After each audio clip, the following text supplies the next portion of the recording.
ମା ଯେଉଁ ନାମରେ ଥାଏ କୋଟି କୋଟି ପୁଣ୍ୟ। ଆଜି ସେହି ମା ପେଟ ପାଇଁ ମୁଠେ ଆହାର ସଂଗ୍ରହ କରିବା ପାଇଁ ବଜାର ମନ୍ଦିର ଗାଁ ଗାଁ ବୁଲି ଭିକ ମାଗୁଛି। ଯେତେବେଳେ ଚାଲି ପାରୁନି ସେତେବେଳେ ବୃଦ୍ଧାଶ୍ରମକୁ ଚାଲି ଯାଉଛି।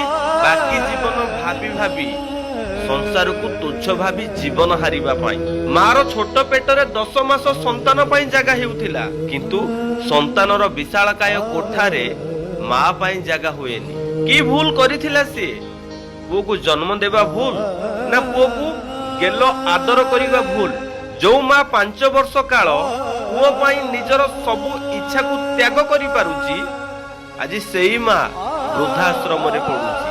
ଜନ୍ମରୁ 5 ବର୍ଷ କାଳ କୋଳରେ କୋଳେଇ କୋଳେଇ ଜହ୍ନମାମୁଁ ଗପ କହି ପିତ୍ତଳ ଗିନାରେ ଖାଇବାକୁ ଦେଉଥିଲା। ଆଜି ତାକୁ ମାଟି ଗିନା କି ମାଟି ସରାରେ ବି ଖାଇବାକୁ ମିଳୁନି।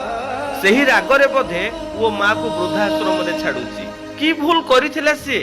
ତମେ ମାନେ ଯେତେବେଳେ ଛୋଟ ଥିଲ, ମା ଜଙ୍ଘରେ ଝାଡା ଫେରୁଥିଲ, ମାକୁ କେବେ ଘୃଣା ଲାଗୁନଥିଲା। କିନ୍ତୁ ମା ଯଦି ଆଜି ସେଜରେ କି ଘରେ ଝାଡା କି ପରିସ୍ରା କରୁଛି, ତମ ମାନଙ୍କୁ କାହିଁକି ଘୃଣା ଲାଗୁଛି?